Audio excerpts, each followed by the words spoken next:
Hey, beautiful human. Thank you so much for clicking on our interview with Shawn Mendes. I love this person. He is so genuine. He is kind. And the album he's about to release is so personal. And I can't wait for you to watch this interview. Please leave your honest feedback in the comment section below. Also, we have a podcast. Link in the description. Okay.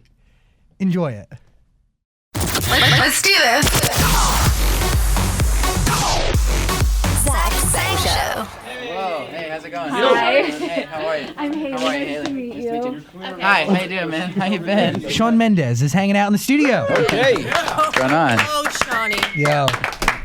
Let's jump right in. You have I like the elephant. Did I tell you I have an elephant tattoo? Thank you. Wait. Oh, cool. Yeah. Canadian flag, the leaf. Canadian elephant. We just launched in Canada, so Oh, really? Amazing. I've been infusing Canada Canadian. everything in my life. You got the Canadian. You have a real Canadian now. An honor to have you here. Come on, good people. Do you miss Canada? You miss home? I still live there. Yeah. That's your home base? Yeah. So I live in Toronto. I do a lot. I miss Canada. I don't miss the cold. The cold's pretty rough, but yeah, it is good people there, and especially in the summertime. It's great. A majority of the album recorded here in LA. Yeah, we did a lot. We did most of it up in Malibu. Nice. And okay, so when you're in Malibu, obviously beautiful scenery. You lose yourself, or do you find yourself? Both. I think both. Yeah, because you sometimes have to lose yourself to find yourself. Yeah, you do. I mean, I was up there, and some days you wake up and you're like, I know exactly what I want to talk about, and other days you're like, I don't even know who I am. What do I want to talk about? Which is cool. It's kind of a. I'm sorry, I'm trying to put this in. No, you're good. That's better. Which is interesting because that's a great explanation of why the music that I released for in the past 48 hours sounds like it does. Like the first song being more rock and the second one being way more R&B is like a perfect explanation of how one day you wake up feeling like someone and the next you wake up feeling like someone else. It was like that was what happened. So in those moments, you want those records to be reflective of your current state. Yeah, I think so. I mean, what happened with me was I started making music differently every day. Like I'd wake up and I'd wanted it to be like Justin Timberlake, or and the next day I'd want it to be like Kings of Leon. The next day I want to be Ed Sheeran, you know. And I was realizing, I was freaking out about that at first, but I started to realize that that's the way I consume music. Yeah. I'm like listening to Kanye in the gym, and I'm driving home listening to Mayer, listening to like top 10 pop hits later in the night, and it's like that's how I'm consuming music. So therefore, obviously, that would be why my brain is making it that way, you know? But the lyrics stay true to the situations that you're going through, and they stay true to you. Yeah, that's the common thread. I think as much as all the releases, music I release, it's going to feel like the same artist because it's all from my head in terms of the context of the song. In My Blood is just real, and just it's raw, but it's also empowering. And it was a reminder. I mean, I listened to it yesterday, and dude, it hit me such at the right time in life that it got me through the day. Good. Because I feel that all the time. Like I felt like it really was speaking to me. I think everyone does. And it's like, you know, it was a big kind of risk to kind of go out there and write about something that's that vulnerable. But the truth is like everybody is feeling that. And I wrote that because that is what made me like anthemic guitar ballads talking about real, like, you know, things that humans feel was the reason I started loving music back in the day. I remember when I was like 10 years old, like those were my favorite types of songs. And yeah, so that's why I went in making that. Throughout this journey, like going back to the very beginning, you know, when you started making music and releasing it online, has there been a moment where you kind of just wanted to give up? Oh man, of course. I mean, and that sounds a little, you know, like I'm not grateful for what I have, and I'm so grateful for everything, and I think I'm the luckiest person in the world. But no matter what you do for a living, or no matter who you are, like there's moments in life where it feels like it's too much. Those moments you just got to breathe and get some perspective, because it's always that's the whole point of the song, was it's so much worse in your head. Yeah. Sometimes you find yourself like in a position where you think the world's crashing around you, and one person has to say literally 3 words and your whole world flips, right? It's literally that easy sometimes. So that's kind of what I was writing about. Did somebody do that for you? Yeah, so many times I've just like, you know, my manager Andrew is actually really great at that. I'll text him freaking out about something that I saw that may be wrong, and he'll text me back with a little bit of a different view and perspective, and it's just like immediately, you know, calms you down and changes your whole world. Wow. when you're in the studio and you go This in, thing's creeping me out. well, oh my god, baby dinosaur. What is that? Dude, doesn't it? It looks like him too, right? It's weird. Does it look like What do it? You don't think so? Yeah, it does now that you make it in the face. Yeah. If you had a dinosaur attached to your neck. I should be this for Halloween Yeah, next you year. should. Okay, now I'm wrapped in him. Yeah. When you go into the studio to make In My Blood, where do you wake up? How does it start? Like, how does the inspiration start, and what lyric came to you first? I was really inspired because a couple weeks before that, I was in England playing a festival, and Kings of Leon was headlining. Nice. And we know the band, so I was able to kind of go on stage. I was able to go on stage, but not with them, but just like there's like this video of me on stage watching them From side stage? from side stage, and they're singing "Use Somebody," and I was just completely mesmerized by that anthemic thing they had. The crowd singing the song, and "Use Somebody" is actually kind of similar along the lines of what they're talking about. Yeah. What I'm talking about. So I heard that, and I got off stage. I was like on cloud 10, and I was like, I know everything. I know exactly what I want to make. I ran to got to the studio a week later. I walked in, basically said to the writers, I was like, I don't know what we're gonna do. Let's just be as honest as we possibly can. And where's the electric guitar? That was it. Is that how most of your sessions start? Do you start blank, or do you start with the tiny little idea of just a sound? Sometimes it's a melody. A lot of I think the smartest way to write, personally, that works for me the best is kind of just like getting in and talking. Like I spend a couple hours just talking with the writers about this life, you know, because we don't just wake up in the morning and be like, okay, we have this great quote of a concept. That's not what happens. It's more so from like, you know, just venting or talking about life to a bunch of people you really trust, and then together them pulling them being like, okay, that's it, let's grab that thought and grab that thought, and then all of a sudden we're like, okay, we have this concept, let's go write music and melody to it. Has it been a little bit of a challenge finding a group of people that you trust and you feel comfortable around? Yeah, definitely. I mean, I was very lucky though, because the people I worked with today are the people I worked with on day one when I released Life of the Party. That's really special, man. Yeah, I mean, literally, the people I wrote this song with are the same people who wrote that. And that's trust. I mean, songwriting is a lot of trust, because you are literally sitting there and you just like, I think I probably tell my songwriters more than anybody else knows about me on the planet. So it's like a real trust, a real friendship, and that's what you have to create music, I think. What's been the biggest thing and the most powerful thing you've learned since your first album to now? I think the biggest thing that I'm kind of really kind of clicking into now is, I keep saying this, I keep saying it is what it is. Like, I think if you're working towards something and you have the right intentions and you work as hard as you can and you give your all to something, at the end of the day, you know, when that date came that In My Blood had to be finished, whether or not I thought it was finished or not, I just had to give it up to the world. You know what I mean? And then keep going and then keep moving forward. Like the second you kind of get stuck on something is when you start to spiral into that, you know, abyss of inside your mind. Yeah. And so like that's my biggest thing right now, is just learning how to accept what I'm doing and accept who I am, accept the way I think, accept the way I, you know, talk or whatever, and just move forward from there. It is what it is. I used to sit and watch interviews all the time and be like, why am I sitting like that? Like, why am I doing this with my hands? Like, why did I choose to say like that? And the thing is like, that's just how you are. That's the way it is, and that's maybe why people like you, and that's why people connect with you, and just stop trying to change that. You become your own worst enemy if you get too wrapped up in all of it. Absolutely, and I think everybody is that, you know. But there has to be a balance, right? Especially when it comes to music. You know, you don't want to be too wrapped up in a record, right? And too obsessed with it, but you want to make sure it's right. You have to be a perfectionist. That's you it. do, yeah. But that's why it's important to have people around you who you really trust. Like, I really trust my manager, my A&R, my label, and when I'm freaking out about something and I have 5 people telling me that it's not a problem, I make sure I'm like, okay, it's just me. Move on, you know? Who do you, outside of your core team, who did you play this music to? Do you have friends? Do you go to your parents? have friends? I held out on, I have a couple friends. Oh, cool. Just a couple. I held out on my family for a long time, actually. I was waiting until things were really done. And then I played them only about a month ago, In My Blood, and they loved it. obviously my mom was worried about me because she's like, I'm just reading the lyrics and you seem quite sad. And I'm like, I'm actually fine. That's not what the song's about. But I send it to John Mayer or someone I always send my music to and get his opinion on. I think he has an amazing opinion. I send everything to Camila. As she sends her records to you? Yeah.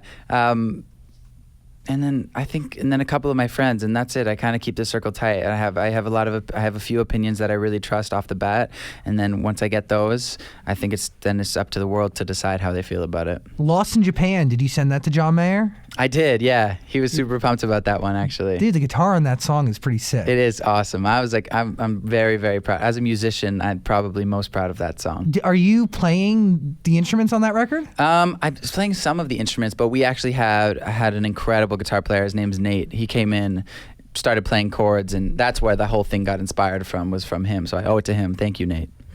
So just him playing guitar? Yeah, that's where it started. Totally. I mean, he came in, just started playing guitar. We had like a little piano thing from the night before, and that song was we wrote that in like 40, 50 minutes. It was really fast, and that's how I wrote Treat You Better, and it was that fast spark of like, I love this, keep rolling, and it was really fun. Very cool. Lost in Japan's getting a lot of Justin Timberlake comparisons. Was that the goal going into it? Totally. I was listening to so much of old JT. Justified, like crazy. I still do, and yeah. So it was funny. I was Kings of Leon, then I like jumped across the world to Justin Timberlake world. So yeah. But there's funk to it. The vocals, when you go real high, I'm out there. It's nice. It's new. I mean, there was a year of practicing and learning from the last song to now. So it's. Yeah. Do you feel like you have to challenge yourself as a musician? Yes, 100%. I think that's actually, I think playing it safe is what stops a lot of people from reaching their full potential. And like every time I create a song, I make it so that I stress about having to sing it live. If I'm not at the end of the day being like, how the hell am I going to sing this live? It's not a good song, To me personally, it has to have that thing that is difficult, that difficulty factor. You take it seriously. I know you do a lot of vocal training before you go on stage. I go hard. I mean, I'm pretty much every day with my coach on it. Eric Vitro, baby. Eric Vitro, you know Eric. Of course. He's the man. If you don't know who Eric Vitro is, he's truly just like God-sent angel vocal coach. It's true. He's awesome. He's incredible. In his red Tesla, living the best life. He is truly. He's so doing cool. vocal lessons in the Tesla. How'd you challenge yourself with this record? I challenged myself because, I mean, all the falsetto and stuff was huge for me. Not only that, but I think just in terms of the way the music feels. Mm-hmm. Challenging myself not when it comes to live, but challenging myself to release something that I'm worried people will like. And I think it's those leaps that take you steps forward. You know what I mean? I think everybody who really gets further in their life has to take that leap of, I don't know what's gonna happen. I love it, and like the best you can do is like just do it, go for it. And that's what I feel like I did. Spanish on this album? Spanish. There as of right now there isn't. I think I know what you're referring to though. Camila said you called on her. I did. I called her. I was writing a song one night. I must have been on like a crazy Spanish wave. Thought it was a great idea. The song didn't end up making the album. I'm sorry to everybody because I know they're still tweeting about that right now. So. But is it finished? Is there a song with you speaking Spanish on it somewhere in the universe? It's somewhere in the universe, but I'm not sure if the world will hear it. You might actually hear it on someone else's voice because I love the song so much. It just didn't fit. Are you okay with giving away records? Absolutely. I write a lot of music that I don't think is necessarily for me. That would be for other artists. And that's not hard for you? No, I think actually there's something quite amazing about writing a song, and if it was successful with another artist, I think that would be a really cool accomplishment for me. A couple months ago, you tweeted out a lyric, "Where were you in the morning, babe? You didn't leave your number for me." I didn't tweet that. I think fans tweeted that. Is that a lyric that's going to make it somewhere? It is. It's in a song. Mm-hmm. I guess now that you know the kind of context of it. I accidentally leaked it. So how do you? I'm such an idiot. I leaked my own music. I was recording it, and it was the demo, and we were playing it and listening back, and I went to send it to a group chat of my friends from home, and I put it on my story. Classic. 45 seconds, it was up, and the fans got it. By the way, like happens to everybody at one point where you think you're sending something privately and ends up going to the world. Yeah, but be careful with that. Do only not. 45 seconds. Do though. not. Yeah, it's 45. It was literally up for 45 seconds, and they got it. And they're fast. It could have been up for 10, and they would have got it. Is that about a one-night stand? Yes, technically, yeah. But it's the backwards. Where were you in the morning? Well, You left me. Yeah, you wanted them to stay. Yeah, you didn't even leave your number for me. That's I'm not going to talk about it. It'll be out soon. You guys got to hear it. Is that reality based? Like, did that happen to you? It did happen, but I don't want to talk about it because you're going to hear it. Okay. It's coming soon. Just wait. I promise. Who is Lost in Japan about? Lost in Japan is more of a dream world base. And I had a dream about this, kind of reality, and with the thought of somebody in mind. And then I kind of just went off that. I had this dream that I was like running around this country that I had no idea where it was, and then ended up naming it Lost in Japan. Mm-hmm. You like Japan? I love Japan. It's really cool there. Good place? Yeah, it's like no other place in the world. Collaborations on this album. There's a few. Yeah? There's definitely a few. You're probably not going to tell me. You're probably not going to tell me who. No, I'm not. So, what does it take, and what does an artist have to do to collaborate with you? Well, Not what are much, requirements? Not much, really. Ask. Ask and I'll be there. Yeah, You know? I think when it comes to I think when it comes to making music with like another artist, it's not like. It's just about vibe. Like if you meet an artist, like for instance, I was just about to say who's on the album. I almost messed up there.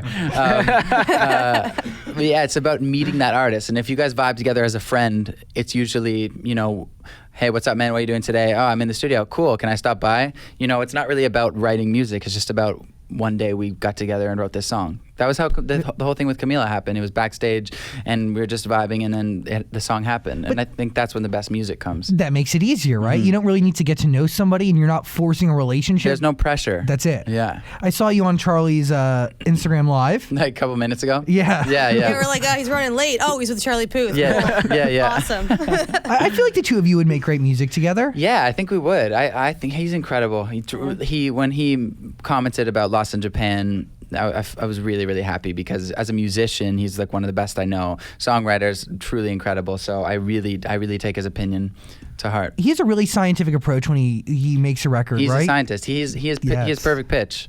Perfect Yeah. pitch. Yeah. Every song needs to be in a certain vocal range Yep. because that's the range that males and females can both sing at concerts. Yep. Like it's really precise. I wish I could be that precise. I have no idea what I'm doing when I make music. Clearly. Well, something's working for you. But you speak from the heart. Yes. And I think that obviously holds a lot of weight. Totally, and always will. But he does. He's crazy. He'll be driving the car with him, and he'll hear like a car horn. Oh my God. Like someone will honk, and he'll be like, "Oh, that's a B flat." Yeah. He did Like, that shut here. up! Like, how am I even know that you're telling the truth? because Yeah, you right. don't. You don't. You You could could be be just- lying. Oh yeah, that was a C. I'm gonna you guys start wouldn't doing know. that. Yeah, When he you was here, wouldn't somebody dropped something in the hallway, and he stopped the interview. He was like, "That was a D." know. Yeah. How do you know that? Yeah, you don't know. You could be lying. You really You're making have the whole thing up. Do you He's know? not though. That's the problem. He like can sing into like a tuner on his phone, and it will.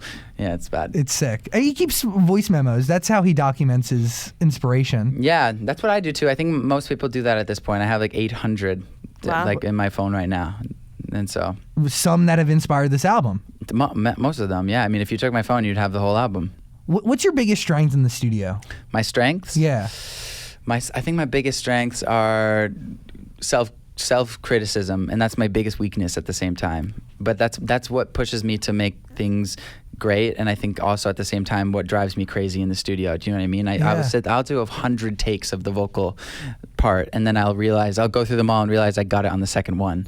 But there's this thing that makes me think I have to keep doing it again just for the reason of having to get the perfect take. But get it. It's the process, you know? And sometimes the not perfect take ends up being the perfect It take. ends up being the perfect take. Exactly. Which is, how do you know? You don't.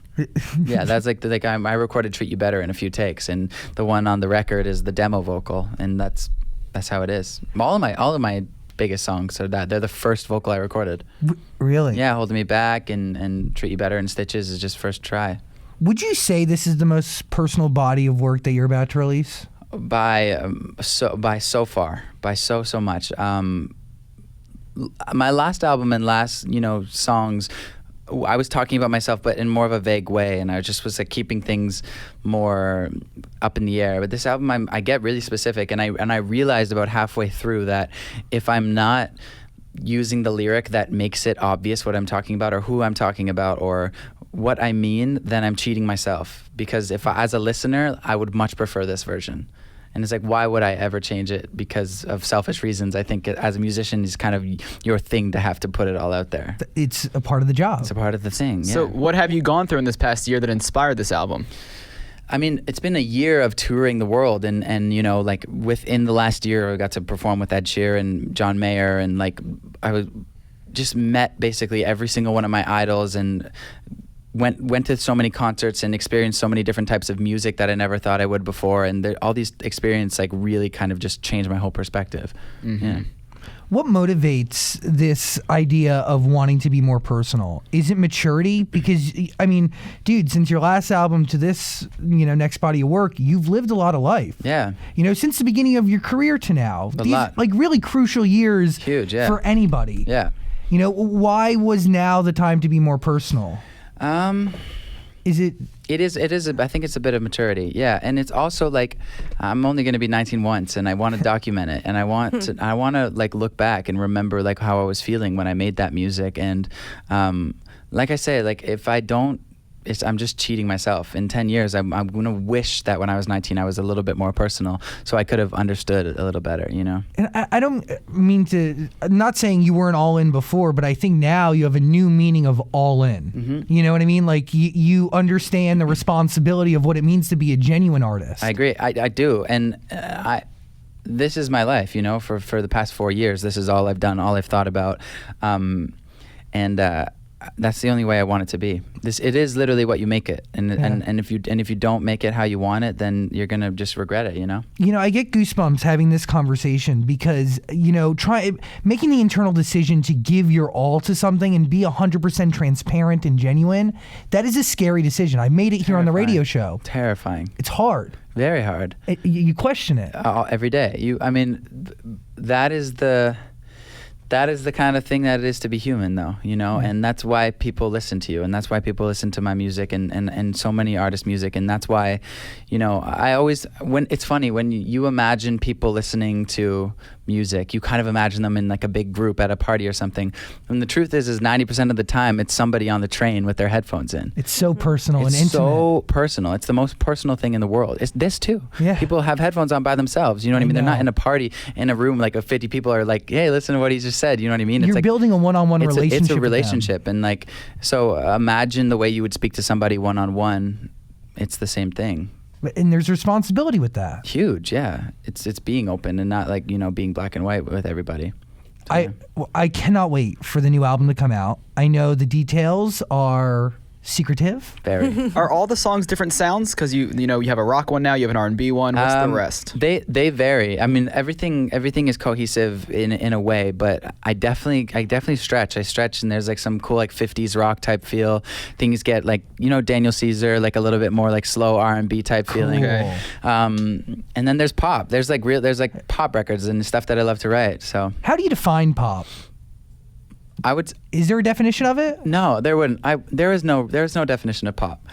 My thing about pop is repetitive, catchy melody, I think. But that could be attached to any sort of sound. A rock song or an indie record. It doesn't really matter. That's why sometimes like the indiest record is the biggest record of the year, Which is cool to see a lot of the time. Yeah, which is usually my favorite records, and that's why I think if In My Blood works, it'll be my favorite record. I think In My Blood is gonna work. I hope you're right. Dude, when I say like it felt like the song was like reaching out and like shaking me. It was like wake up. Good. It was just that's the reason we write it, man. Oh, great. Acting. You want to get back? You want to keep challenging yourself outside of the music space? Definitely. I mean, I would have started already. It's just a matter of timing. I was making the music and then releasing it, and now I don't have the room in my mind to think of anything other than it right now. I'm just like so attached to it, and so I could imagine in about a year maybe coming around a bit. What about a musical one day? You want to challenge yourself vocally? No, I would love. Yeah, talk about challenge. That's like insane. I would love to do that. That would be, I think, the hardest thing in the world to do and the most fun. I'm gonna put it out into the universe. Dear Evan Hansen. Ben Platt is pretty great. Ben Platt is amazing. But you never know. That takes a whole another level of like self-understanding in musicals, because you have to like, they're doing like 2-3 shows a day sometimes. 8 shows a week. 8 shows a week. The strength its diaphragm is going to be jacked. Freaks me out. Can you even thinking dance? About that. Can I dance? I think I could if I wanted to, and if I had like someone, if I had someone want me. I'm scared of dancing. Why? Do you dance? I mean, I've tried. I'll give it my best. Are you kind of scared of doing it though in public? Oh, Like, would you just No. Oh, okay. Well, good for you. I mean, everyone can dance. yeah, everyone can. Some dance, people are but better than others. When you say dance, you mean like musical. I mean, like, yeah, would you be good on stage dancing? Like I think choreographed if someone dance? taught me, yeah, I'd have to practice really hard though. I'm not going to just get up there and start killing it right away. what are you trying to tell a story with this new album? I don't know. I think there's a lot of things that are not just about relationships on the album, which I'm really proud of. There's a lot of bigger concept stories and things that, you know, I wanted to write about for 3 years but couldn't find the right words to say on this album. Every album, chapter in your life, and then maybe one day, 30, 40, 50 years from now, we'll listen back, top to bottom. Oh, I would love to do that. That would pretty be cool. amazing. Is there Yeah. a hidden message in the single artwork? Because there's a lot of words that have spaces. Does that mean anything? I'm so sorry, there isn't. I wish I was that's that. so disappointing. I wish I was that cool. I wish I was that bright. But the fans, they make me look so cool when they come up with stuff like that. I should just roll with it. Yeah, but right. it created the word "lost in my pain." Lost in my pain. Oh, are you talking about it doesn't, but you're saying it should? No, it did. Apparently, they flipped the artwork upside Oh. down and merged the two artworks together of "In My Blood" and "Lost in Japan," and it created the sentence "Lost in my pain." Wow. Yeah. They, Like, They're like they're just taking detectives. everything and making it into something. I mean, they make me look way cooler than I am. So I mean, that is cool though. Yeah. The idea that they're same messages, you can combine both of them. yeah, Totally meant to do it. definitely. That was all. That was all me. Yeah. The whole plan the entire time. That was all me. We don't have a date yet for the There- album. No. Are you going That's- to drop more songs leading up to it? Definitely. There'll be a few coming, and the album soon. I think sooner than people expect. Can you give me a season? Can you give me a... Warmth. And if you're in LA, it's always warmth. But think about East Coast feelings, warmth. spring? It's snowing on the East Coast right now Summer? in the spring. Summer? it? Has to be summer. It's snowing like crazy in Yeah. the East Coast. It's So it's summer. That's confirmed. locked in. Check that one off. Done. I don't remember saying anything. Last question. How do you measure success?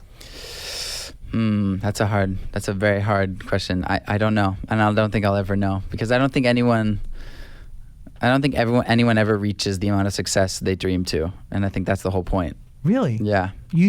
Always chasing it. Always chasing it. Yeah. Yeah, that's like you can never know as much as you want to know, as you strive to know, and you'll never be there, which is the whole magic of it, because to everybody else you'll be there, but to you won't. Nice answer. But also success can mean different things in Yeah, different I mean, to facets me, of life. My measure of success is when I get on stage and I start playing the first chord of a song that I just released, and the fans react how they did on a song from the last album that I know they love. Then I'm like, okay, I did it again for them. Like that's my measure of success, is those 3 hours after I release a song, going through Twitter, seeing the fans' reactions and people's reactions. I say that's it, you know.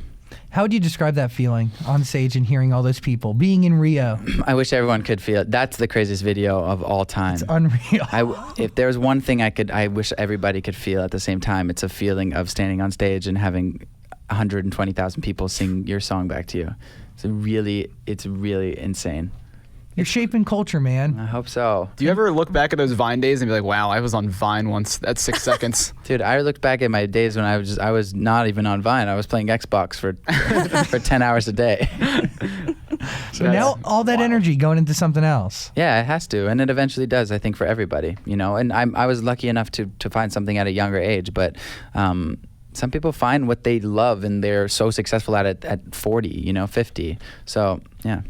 Shawn Mendes, I thank you for hanging out. Thanks we for could having me. talk for much longer. We definitely could, but please come back around album I time. will. I'm gonna come hang out with the cat pillow. You know? One quick question. And so I know you're performing at the Queen's birthday party. It's true. Are you going to perform at the royal wedding too? I wish. I mean, I might. Do you think they'll be there? Yes. They have to be. They have to be there. The Queen's birthday, yeah. I might actually Slip just- your number, be like, Yeah, hey, speak. I'm If you guys available. want me, I'm available. I'll be there. Come around. Shawn Mendes, the wedding singer. That would truly be the best thing of all time. Shawn Mendes, everybody. You might see him at the royal wedding. Thank you. I really hope you enjoyed that conversation. If you did, please subscribe and also check out our podcast. There's a link in the description, and also comment and like and do things. Other interviews are on the screen somewhere. So click them. Thanks for watching.